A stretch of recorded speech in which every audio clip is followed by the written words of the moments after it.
But at this time, I would like to formally welcome you to today's webinar, Chemicals, Post-its, and Laughter, How Humor Drives Vulnerability During Group Facilitation.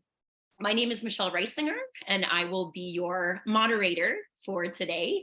This presentation is hosted by Rising Solutions, and I'm joined by Eleanor Felton. Eleanor, if you want to give a wave, from the Rising Solutions team, who will be providing additional support for today's webinar. For the agenda for the next hour, I'll give you a few notes and a few logistics as well. We will continue to use the chat feature. So if you want to go ahead and introduce yourself, if you've not already done so, Eleanor and I will real-time monitor the chat over the course of the presentation. And in the same vein, we welcome your ongoing contributions to the conversation in the chat. So as you're hearing and responding to information from our panelists that excites you or that piques your curiosity, do feel free to comment in the chat, as well as post questions in the chat as well. Eleanor and I are going to be watching for those questions. And in so much as I can, I will try to incorporate the questions real time into the conversation and kind of keep things flowing, both from some of our pre-prepared questions, but also to what your interests are in the audience. I will also share a little bit about Rising Solutions in our opening. I'll introduce our panelists. They'll tell you a little bit more about themselves. We'll move into our kind of panel portion, Q&A, with some questions we think you'd be interested in, but also with those contributions from the chat. And then we'll close out by sharing with you some additional events from Rising Solutions. So with that, everyone, I'll reintroduce myself. My name is Michelle Reisinger. I am the founder and principal consultant at Rising Solutions. My career has predominantly been in the social sector. I spent about the first 10 years of my career doing international humanitarian assistance with the Red Cross, mostly overseas in Iraq and Afghanistan. And then I spent the latter half of my career serving as the director of innovation at a large international nonprofit. And then I opened Rising Solutions about two and a half years ago. And Rising Solutions is a small women-owned, women-powered business based in Washington, D.C. Our primary technical services are in innovation strategy, design thinking, and professional facilitation. But I wanted to give a little insight into this topic in particular, and I know we have a lot of innovation and facilitators on the call. I'm sure that most of you have been in facilitations before where you can tell that everybody just kind of has their game face on. In other words, they're wearing their professional persona, and you can tell that there is a layer of vulnerability, a layer of rawness, a layer of real humanness that's missing in the facilitation. And you as the facilitator know that in order to get the outcomes that you need to help people break down some of those barriers, some of that persona. And so one of the things that we anecdotally have experienced for years is that laughter is a fantastic way to do that. And I can't even imagine how many of us on the call have cracked a joke and then felt the energy in the room shift. And so that was really the impetus for hosting this session. What's happening when people laugh? What's happening neurochemically when they laugh? And why are they suddenly more vulnerable and more willing to connect and empathize with those in the room? So we wanted to host this session for you with some of our favorite experts. The first one I'd like to introduce is Mallory DeSalle. Mallory and Eleanor connected about a year ago at a creativity conference. Mallory is a licensed mental health therapist, therapeutic humorist, and designer of Flipping Funny, which is a workshop and a game that turns frustration into humor. And Mallory has also been at Indiana University Bloomington for about 15 years now as a motivational interviewing trainer and adjunct professor. So Mallory, welcome to you. Great to have you. And next up is Ros Ben-Moshe. She is the author of Laughter Effect. She is a cancer thriver and focuses on laughter for well-being in academia.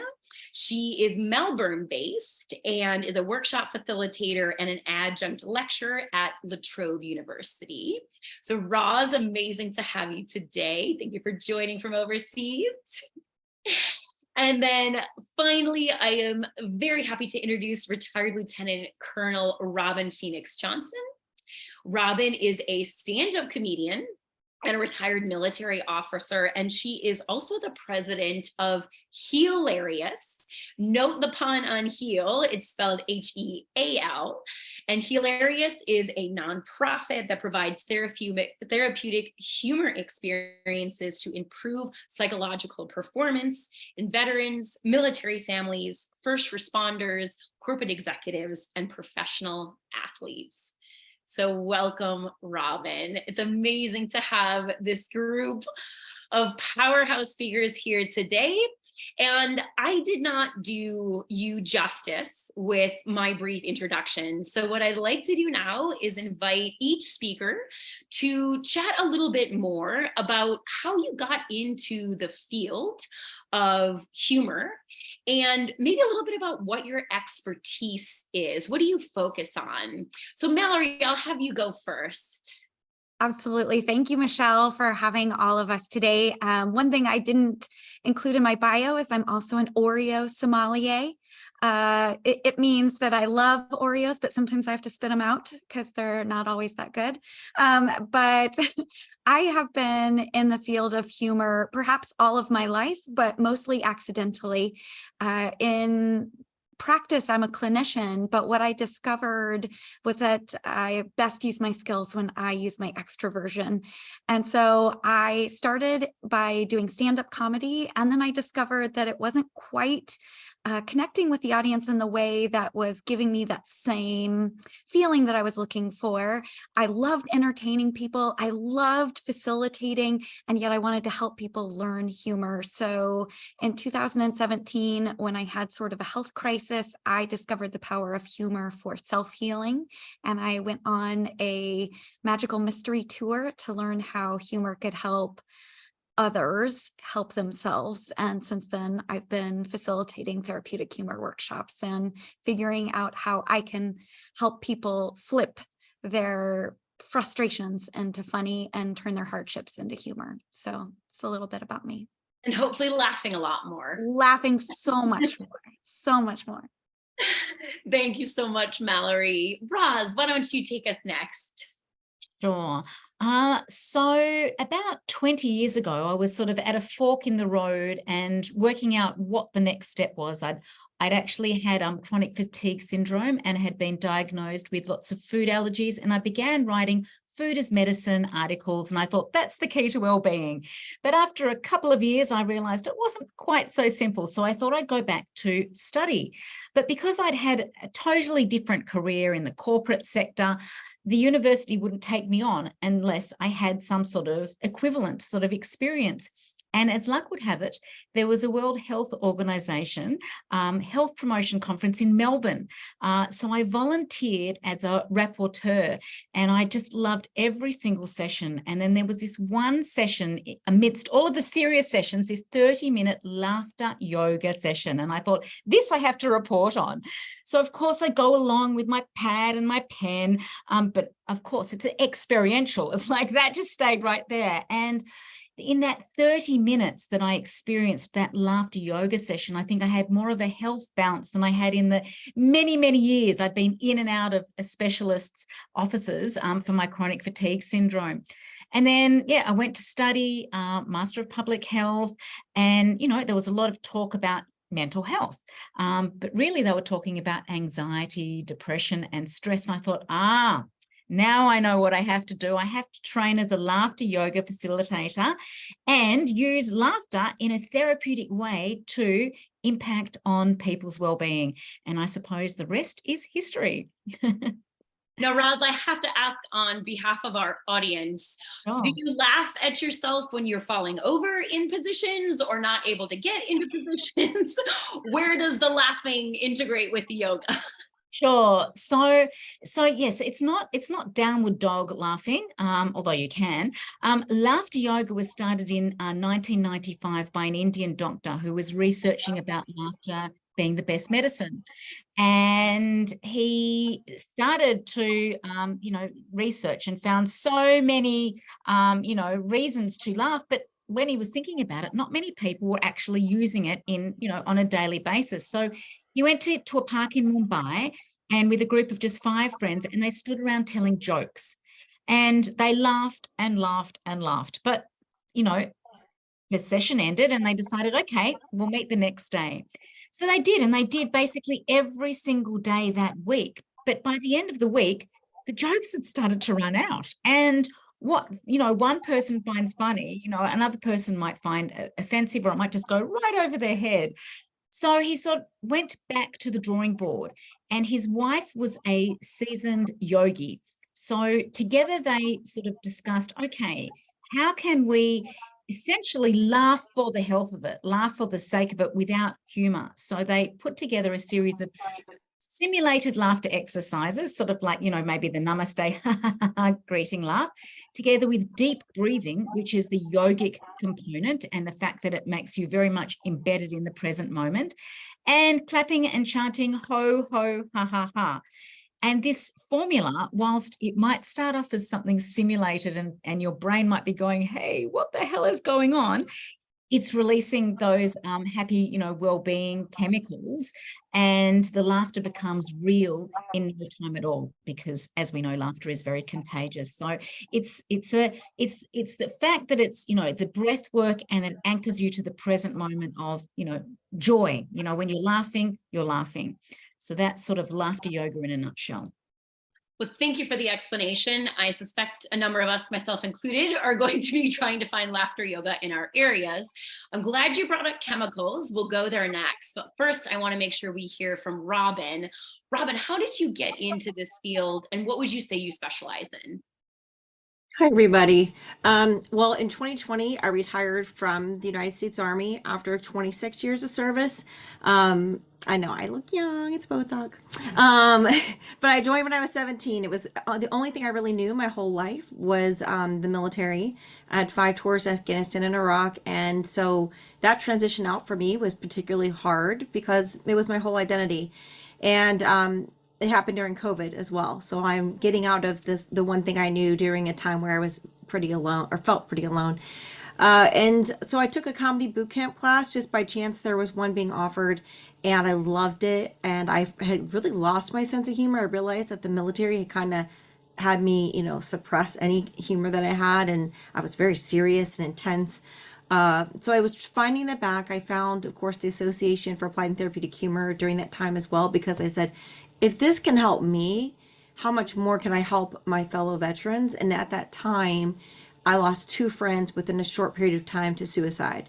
And as I started to look back at my career, when I added up the comrades that I had lost to suicide was greater than what I had lost in combat. And when you serve 5 tours in combat, that's ridiculous. So I said, what can I do? And hence that's where Hilarious came about. And really, I don't know that I'm an expert, but what Hilarious and what we're working on is bringing some innovation to suicide prevention and really targeting the military community, because we do have a lot of negative thought patterns, PTSD. And so how do you then take that and reframe, do that cognitive restructuring with some of those thoughts?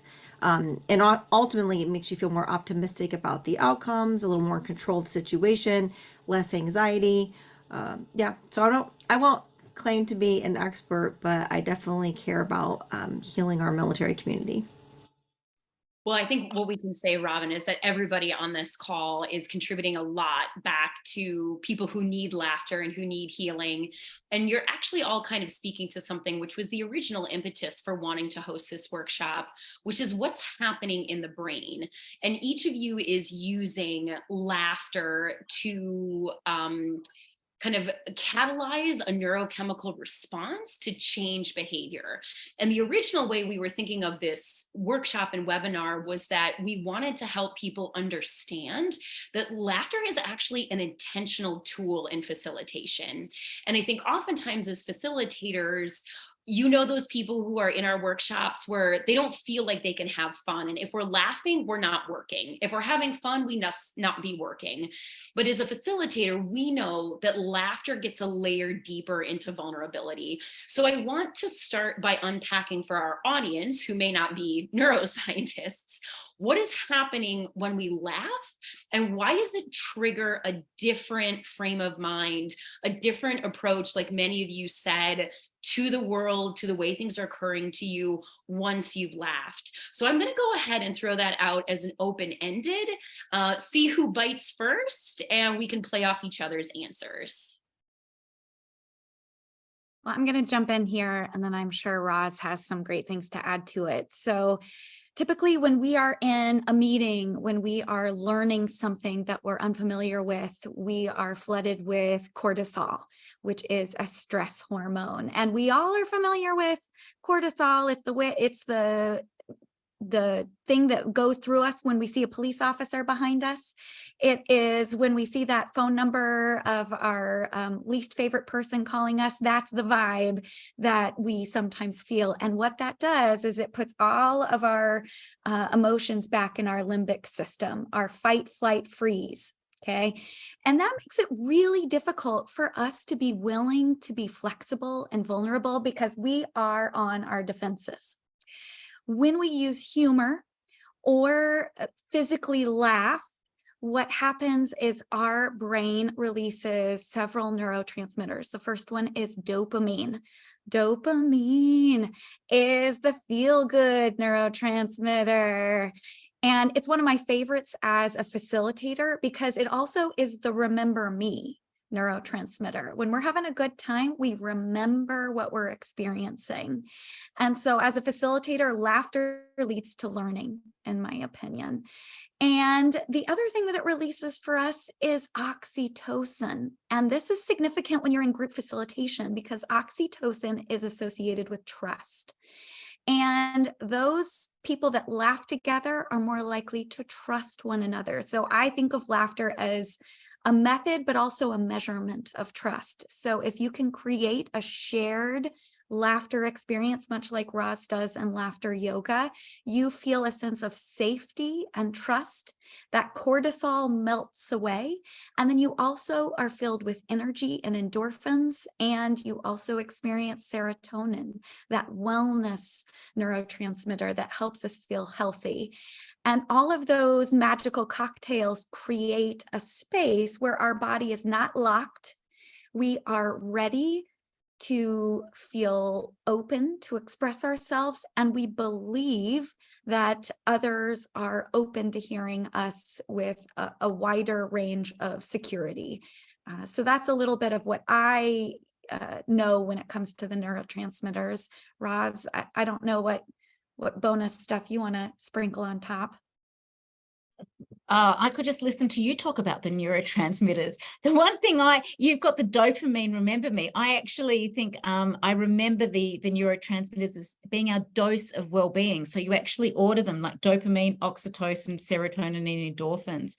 And, and endorphins are our pain management, essential. So, if we're feeling physical pain or emotional pain, laughter actually just, it just helps sort of, free us of that pain.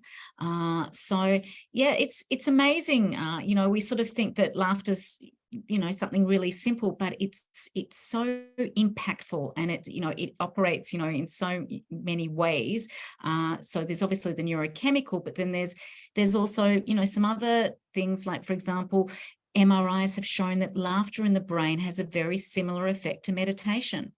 So, they're basically gamma waves are released in both hemispheres of the brain. So, that's sort of like, Zen with a bit of a hit of high, So, that's something else that happens in our brain. I'm not sure if Robin or you want to add anything else, but that's sort of the brainy stuff.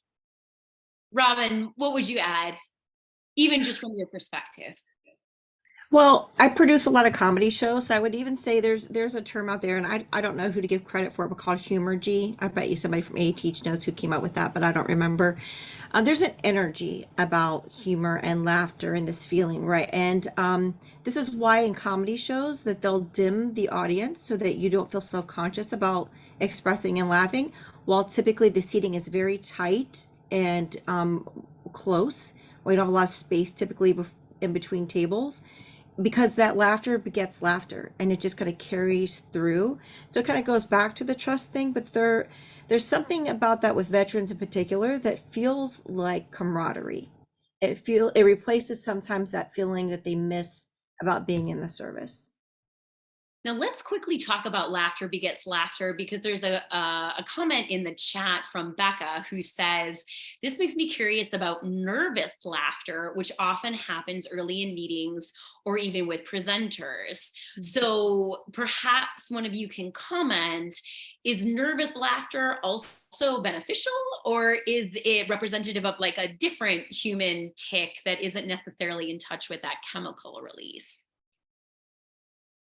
I don't know the certainty on this, so I'm going to make a guess. And Roz or Robin, if you have a confirmed citation, feel free to chime in here. My guess is that nervous laughter is our body's effort to calm oneself. Now, this sort of reminds me that laughter can be real or unintentional or intentional. So Ra's talking about laughter yoga. It's the body laughing without an intentional humor that's sparking it. Oh, actually, I see Mary Kay Morrison is on right now, and she's the person who invented the term humorgy, FYI. And so nervous laughter, in my estimation, is our attempt to try and calm ourselves down when there's discomfort. And that brings me to the thought that not all humor leads to authentic laughter, but you don't have to have humor to laugh. That's why we have laughter yoga.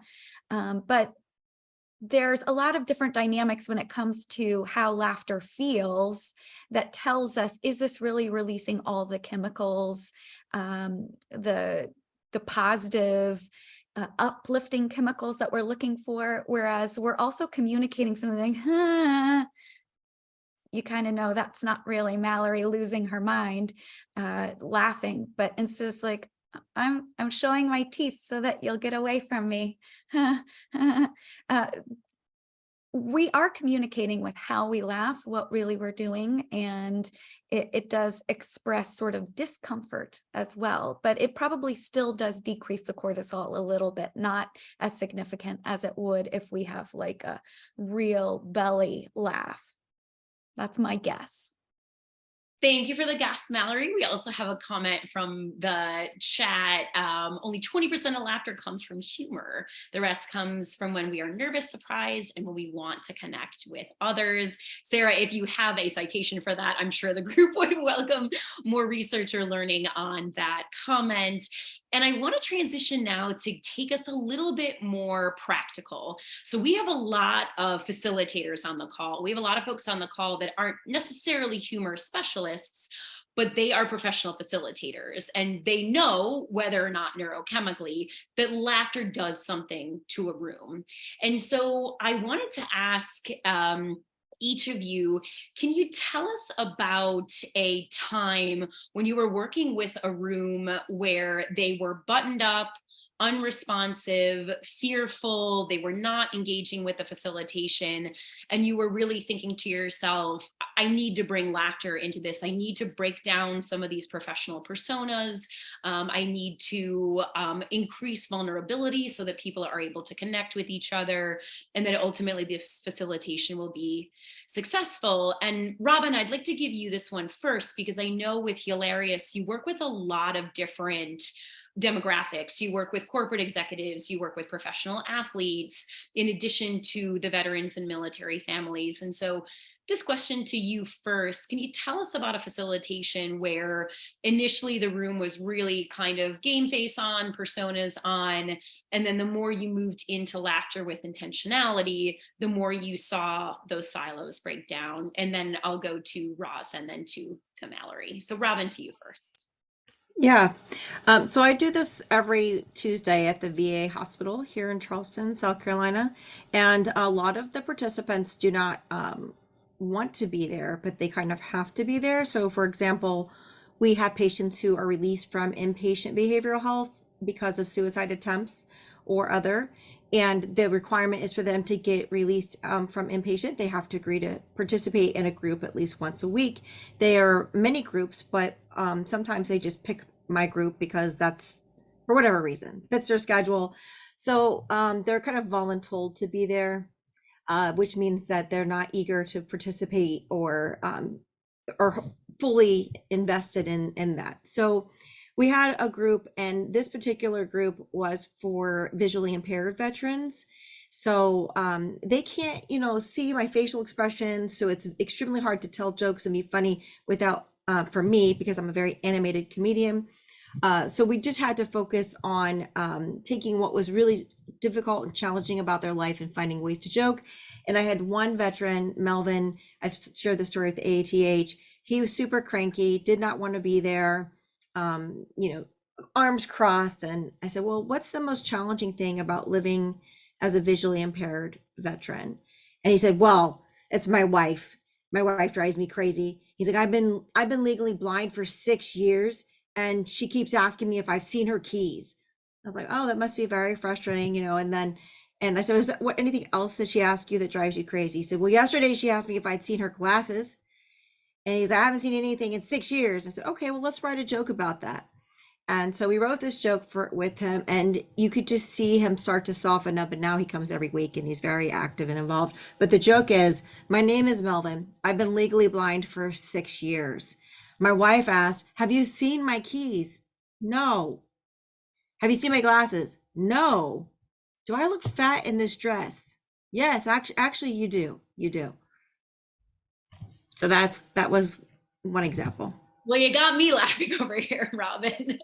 And what I love that did, which I believe it was Mallory said about trust, like clearly you were able to connect with Melvin in a way that also built trust with him. And then he comes out of the experience with almost like an inside joke, one that he can kind of lead and open with in the future. And you can see that relationship and rapport building there, which, as many of the facilitators know, that is so important to getting the outcomes that we need. Thank you, Robin. Roz, same question to you. Sure, there are many examples I can think of, but I think I'll go with, I was involved in a research project called LOL, Laugh Out Loud, in aged care, so in residential aged care. And, obviously you have to go through the motions of, the residents have to, give permission to participate. And there was this one lady in one of the groups, and, in week number 1, and she's sort of there in her sort of, buttoned up shirt, right up to here, and, a formal blazer. And she sort of looked like she'd just sort of been transported from the business world and just sort of added, 20 years to her life. And she was stern. She did not want to be there. And she just thought the, whole thing, this idea about laughter yoga was so silly. So, I mean, clearly someone had wanted her to be there because permission had been given. And I thought, okay, she's going to be a bit of a tough nut to crack. And anyway, I sort of eased in, talking about, the science, of laughter and how it impacts our physiology. And one of the laughs I decided to go with was the tickle monster laugh. So Darwin actually did quite a bit of research in terms of, there's many ways in which, laughter can start. And one of them is stimulated through tickling. And it's a very innate, thing. We all remember when we were young, if someone went to tickle. So with this tickle monster laugh, I thought I'm going to go back to human evolution here. And you don't touch anyone. You just basically, just go around, pretending with a tickle monster laugh. And would you believe her mouth slowly but surely, first came a smile and then came a laugh. And it was just marvelous. And even though, I could see afterwards, she was sort of taking notes as she would have probably as a businesswoman in a previous life. It really just sort of broke down that veneer, that really serious veneer. And afterwards, one of the lifestyle staff commented, it's like, wow, I've actually never really seen her laugh. So, that was really, quite memorable.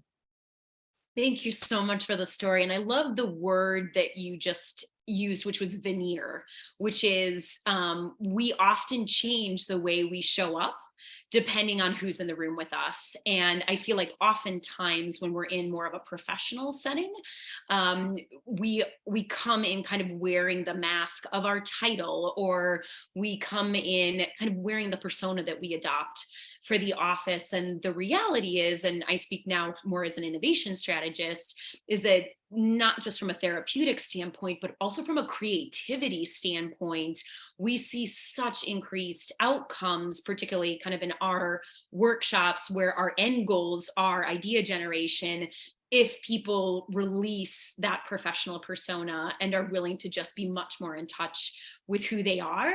And the beautiful thing about the tickle monster is that it almost sounds like childlike, or something that you would have experienced as a child. And we spend a lot of time kind of trying not to be that at the office, but in certain situations, particularly when it comes to kind of creativity and innovation, the time is right for that connection. So I'll move on to Mallory. Tell us a little bit about an example that comes to mind for you, where you saw really that mind-body connection of the use of laughter in a room that maybe was not primed to laugh. Yeah, well, it really sort of picks up where you left off with sort of taking down our professional persona. So one of the things that has worked really well across almost every audiences that are voluntold, like Robin's audiences, or ones where individuals come on their own, is the way I do introductions with folks. So I invite people to take their name tags off and leave their actual names aside, and then I give them some prompts for how they introduce themselves. They can be Lil and their favorite drink. They can be a title and then their favorite food, or they can be something of their own making. And we form a circle and they have to introduce themselves, but not just with that name. Hi, my name is Lil Oreo Milkshake, but you have to use a signature move. And then we all greet you back with that signature move. So I say, hi, everyone, I'm Lil Oreo Milkshake. And then everyone has to say, hi, Lil Oreo Milkshake. And that sounds ridiculous. And I have seen presidents of hospitals. I have seen CEOs, CMOs. I have seen everyone at first look at me like, I am not doing that. And then someone does this. And then all of a sudden what they see is people start laughing. And that's where those mirror neurons come in. Our brain says, give me some of that. And we start to let down our self-critical judgment. Our judges go off our shoulders. And then before you know it, those individuals that were the most fearful are like doing that. I'm, Captain Sponge Pants, Air Bottoms. And you're like, oh my gosh, that's the president of this company. And it's hilarious. And what I've discovered is when we start with that, it increases the vulnerability that they're willing to trust that everyone's in on this joke. No one is the butt of the joke. Everyone is lifting each other up and we're in it together. And that's just how it sets the foundation for all of the trust. I love that, Mallory. And it actually goes back to what Robin had said earlier, which is laughter begets laughter. Mm-hmm. And when the seemingly most powerful person in the room is willing to demonstrate that layer of vulnerability, it just gives permission, if you will, for the rest of the room to participate and say, this is okay. Now, there's a question in the chat, which was coincidentally, Jim Bob, the next question I was going to ask. So your timing is extremely apropos. I wanted to ask you all, what do you say to the facilitator who thinks to themselves, I'm not a comedian, or I'm not funny, or I don't know how to be humorous. I don't know how to get people to laugh. And so what do you say to that facilitator? And in the same vein, that facilitator may be held back by more of what Jim Bob is asking, which is, how do I know if this is appropriate? This seems funny to me, but do others find this funny? What is kind of safe territory to laugh at? I feel like we kind of even tapped into that there, which is you're not laughing at others necessarily, you're laughing at what's happening in the room. So kind of to say this more cleanly and clearly, and Robin, I'd actually like to start with you again as kind of the self-proclaimed comedian in the group. How do you, or what would you say to a facilitator who says, I'm not inherently funny, I'm not a comedian. I don't really know how to use laughter. And I'm worried that I may say a joke that flops or that doesn't resonate or that people are offended by. And then I don't know how to recover from that. So I'm just not even going to go into that territory. I'm just going to stay super professional. So Robin, to you first. Whew, okay. Well, there are some people that aren't funny. And there's some people that are, but if you're not, I would say don't try so hard. It's okay if you're not super, super funny and if every joke doesn't land. Like you got to assume some risk when you're working and engaging with people because it is subjective. I have people that are on my team that help me facilitate that aren't comedians. So I just encourage them, you're trying to don't focus on being funny. Focus on pulling out from the participant what is weird, stupid, hard, scary about their situation. And from that, the funny will come. And in worst case, if they really, really, really are nervous, I'll just pair them with somebody who is funny. I mean, I like the weird, stupid, hard, scary. As a facilitator, I can definitely look for those things and try to build yeah, it's in the comedy Bible. So there are structures to jokes. There are joke writing proven techniques. So if you have a premise or an idea for a topic, if you say what's weird about it, what's scary about it, what's stupid about it, what's hard about it, those four things, and you make lists, that will help you create a joke. Mallory, let's go to you next. What would you say to a facilitator who thinks to themselves, I'm not funny, and then is worried about maybe making a joke that will be negatively received?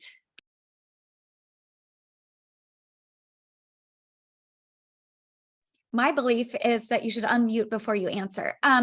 My belief is that you lean into things that are mistakes, like I just did right there, right? And the other thing is, that is only funny here because you all know that I made a mistake and then I just called myself out on it. The other thing that I would say is you don't have to be funny as a facilitator. In fact, it's empowering to let the audience create their own humor. If you think about the circle introduction activity I described, no one told a joke. We just all did something that was uncomfortable and awkward, and we all supported them.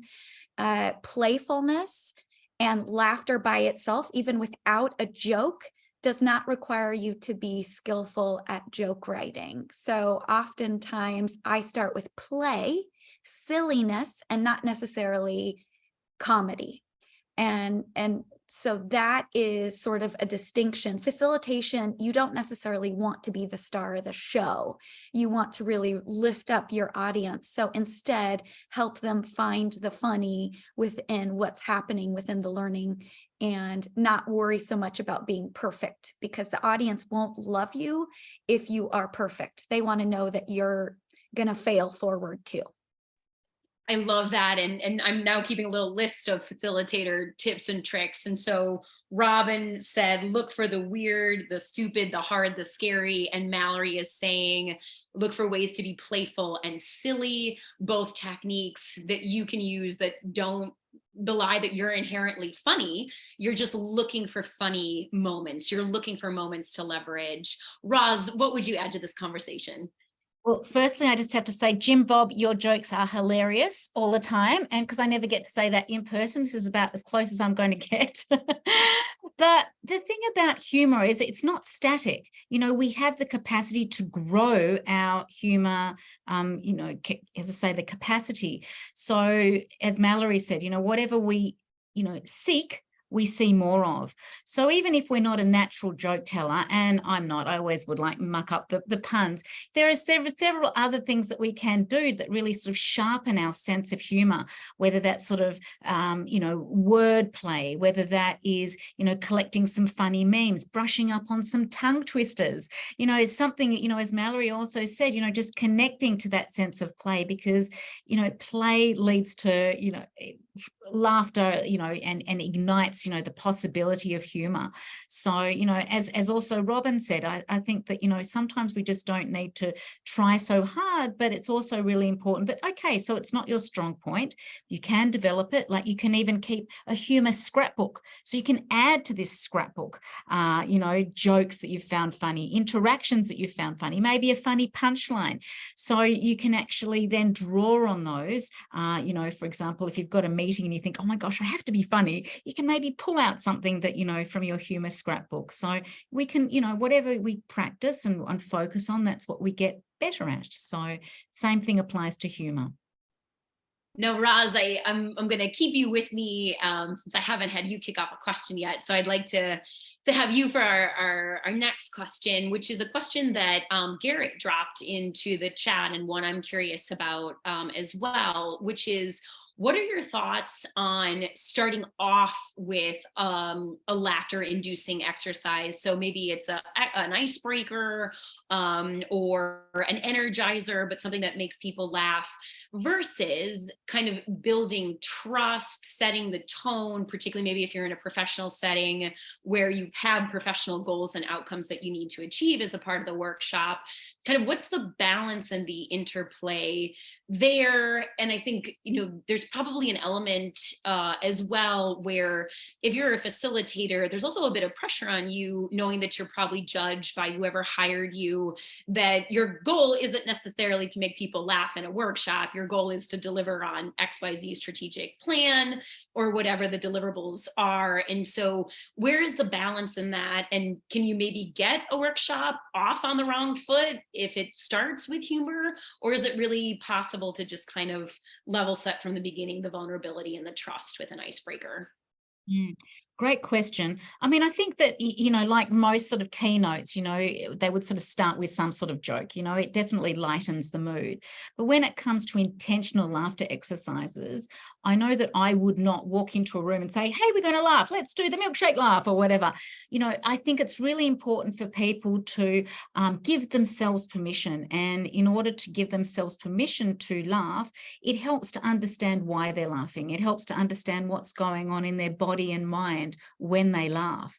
So, if they even know that, it might start off as something simulated, because in no time at all it becomes real, then, all of a sudden they are open to, the idea that, okay, why don't we unzip our mouth with laughter and close it back up?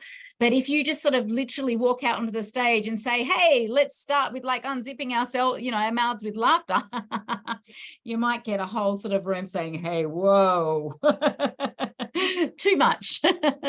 So yeah, you need to invite people and take people along with you and provide, as I say, this, the reason behind it. And that helps sort of lessen resistance and also give people, permission.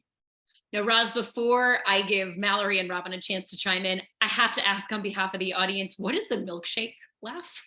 Oh, okay. That just sort of came to me. It's actually more fun if it's the cocktail laugh, but I don't know what time zone people are in. So again, it's an example of a laughter yoga exercise, and you would, have two imaginary glasses, and you would mix, this milkshake from one glass to the other glass to the other, and then you would drink this laughter milkshake. And you would repeat that. Okay, so then you would, if you started with the shaking from right to left, you would do left to right, and you have another guzzle of this laughter milkshake. And then if you're doing it in a group, you might decide to actually share that sort of milkshake with other people. So rather than drink it yourself, you'd actually throw it across the room, and create that sort of laughter. So that is what the laughter milkshake is. Well, I can see why calling it a cocktail also makes a lot of sense as well. I mean, I think I do that naturally when I drink cocktails, to be honest with you. So. That's right. You can make it as strong as you like. You're only going to get drunk on laughter. So what's the harm? That's the spirit. Okay, to open-ended to Mallory or Robin, would you have anything to add to kind of leading an opening with laughter versus kind of setting a more professional tone if you're a facilitator? My first thought was, is it a distraction or is it something to prompt in action? That is how I decide, is humor appropriate in this moment, whether it's at the beginning, during, or towards the end. And if it's a distraction, then I need to pause. That's where I sort of wait. Okay, this isn't about performance. And if it is a way to spark action, then it's an opportunity. One of my favorite ways to embed humor to get activity started, especially if I'm going to partner people together, is I take Laffy Taffy jokes, or what we've deemed as dad jokes, but come on, moms tell them too. Terribly corny jokes. And I take the punchline and put it on one card and the setup on another card. I divvy them up throughout the room, and people have to find their partner based on the joke, and they deliver the joke. We all laugh, and then they start the activity with their newfound partner.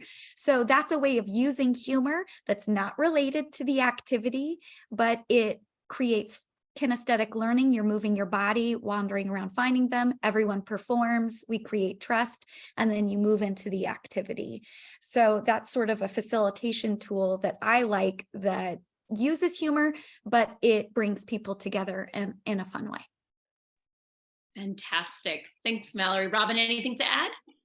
Yeah, I do it opposite, I think, because so my AATH friends will know this. When I went to the first conference, I was like, what are they doing? Like, I just was not comfortable with like the forced laughter, like the laughter milkshake joke or exercise. I would have been like, what are we doing? So, but that's just because I was so military, right? Everything was like dress right, dress at a thing. So what works for me, or my approach is, I like to build trust with them as an individual first. So immediately I I make fun of myself and be a little vulnerable, show my own vulnerability, and then go towards bringing them in to laugh.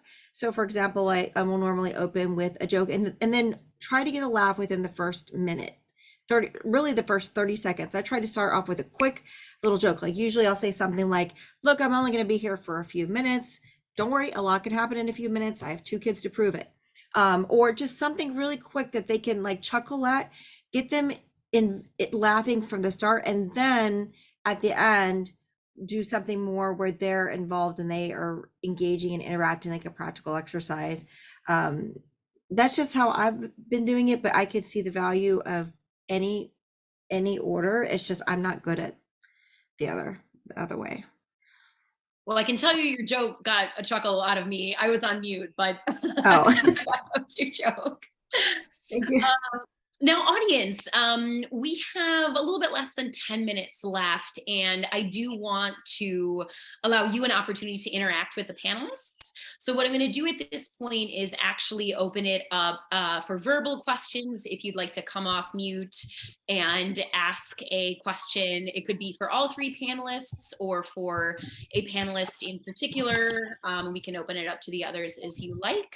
But I did want to give a chance for some audience interaction with the panelists. So if you'd like to raise your hand or come off of mute, I see Kasha's hand up. So Kasha, kick us off. So Mallory, I really liked your circle icebreaker. I work with a lot of military folks, and sometimes there is that kind of stuffiness in the room, of, not letting their guard down, right?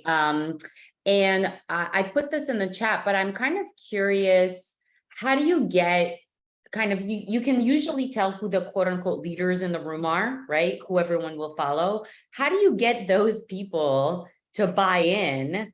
Because I feel like sometimes I can go first and then I just feel really vulnerable and exposed, but it doesn't necessarily result in others buying in. So I'm curious how you get the buy-in so as to, yeah, promote that.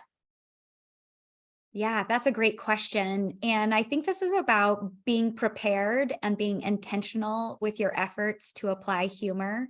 And so that sort of brings us to whether it's intentional laughter or comedy. Before I facilitate any type of workshop, whether it's therapeutic humor or motivational interviewing, I'm meeting with leadership.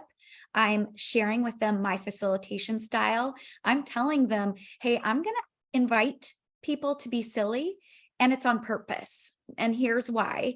And I typically do explain, just as Roz said, the neurochemistry of why I'm being silly. And then I also tell people pretty quickly that I am someone with depression and anxiety.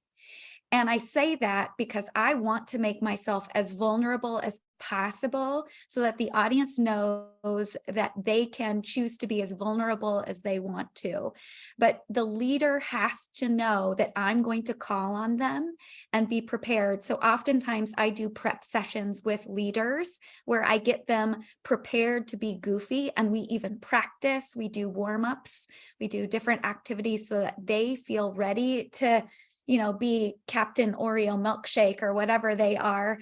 And by improving the likelihood that the leader is involved, you're going to get everyone. But the other thing that I want to add is find the leader who is the informal leader and befriend them quickly. Because just because someone's the CEO doesn't mean that they influence anyone. It might be the janitor who actually is the one that you need to have on your side. Watch who everyone is watching and invite them to be the leader. That's great. Thank you. Audience, we have time for one more question. I'm going to offer Roz and Robin a chance to kind of build off that question. If we have one more person that maybe wants to raise their hand, we can queue you up. Roz and Robin, anything to add to that last question? No, I thought that was fabulous advice. All right. Same. Audience, one last question. Anyone curious about anything specific? Okay, I will.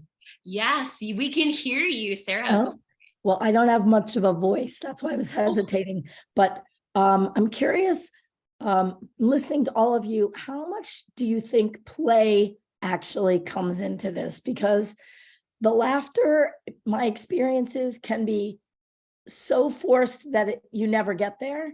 The jokes, while I think, Robin, listening to you are really funny, and I loved your examples of how to make something that maybe landed flat turn funny. That was really helpful to me because I don't find a lot of things funny. But I'm just curious how much play and, let play and fun and imagination come into your presentations and how you deal with the laughter piece. And Sarah, is that question for everyone? Yeah. Okay. Let's go Robin and then Roz and then Mallory. It depends on the audience and what it is. For my veteran groups that on Tuesdays, for example, it's a lot of play. It's a lot, and we do a lot of trash talking. That's what veterans resonate with. We're used to the Air Force. We make fun of the Air Force. We make fun of whatever branch you are. You make fun of all the other branches. So there's a lot of playfulness there. A little bit different though if I'm doing something for like say a university or for athletes. It gets to be a little bit different. But still, I think there's always an element of playfulness and what we like to say in comedy, like crowd work. One of the things that military comedians and facilitators do, I think, pretty well is reading the room, because we're always have our head on a swivel. We're always analyzing our environment and adapting and making sure that we are maintaining what we call security or 360 perimeter. So it's the same concepts in comedy and reading the room. And there's playfulness in that. I don't know if anybody follows Matt Rife. He's a very popular comedian right now. He did some great crowd work. It's not always clean, but yeah. So I would say it's kind of like that, is just doing that banter and that back and forth, but you've got to be a little bit witty and have those improv skills honed. Thanks, Robin. Roz, what would you say to Sarah? Well, I mean, play it's like a quintessentially, child, associated with childhood. And that's what laughter is. It's like, we ha ha ha before we da da da. So you know, no matter, I suppose, the room, and, you know, whether it's laughter yoga or often, you know, say, for example, reframe challenging things, you know, through a playful lens or through a laughter lens.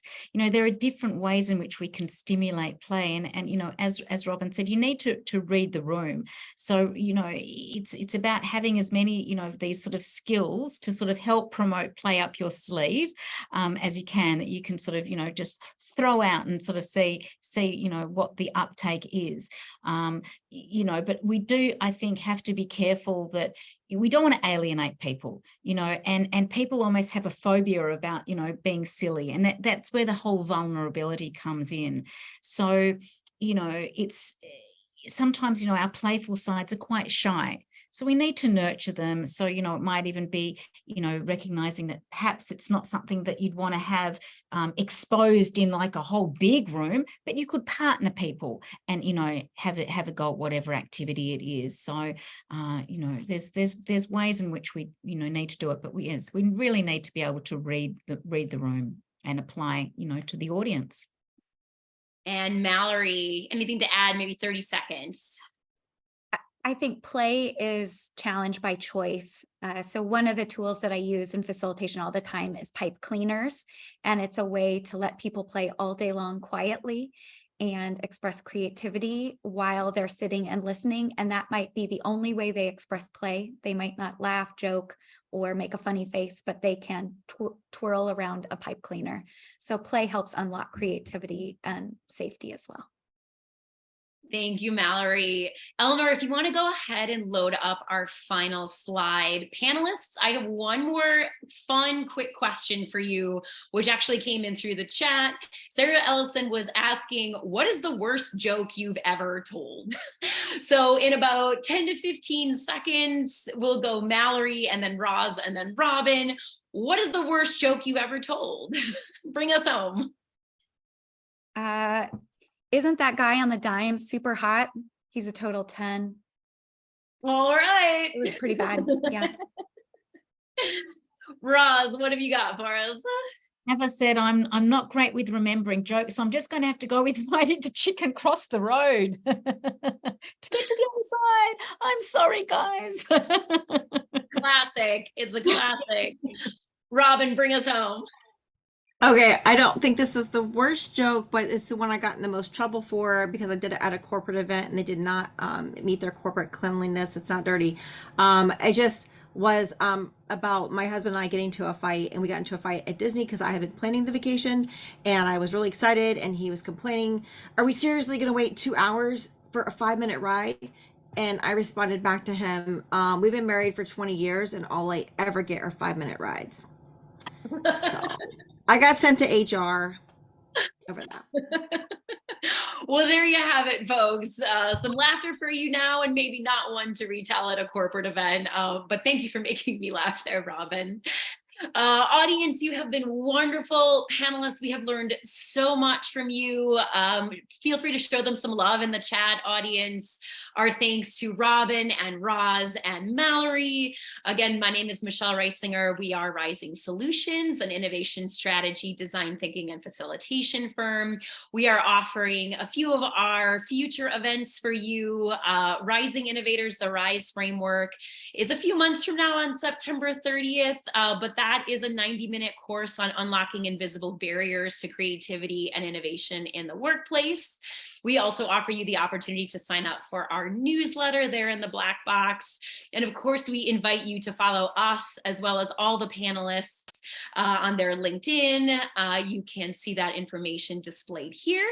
We will hang out for a few more minutes in case you'd like to linger and ask questions. I know a few of our panelists, Robin already had to jump, but we thank you for your time and we hope to see you laughing in the future and on another course sometime in the not too far away future. Thank you so much, everyone.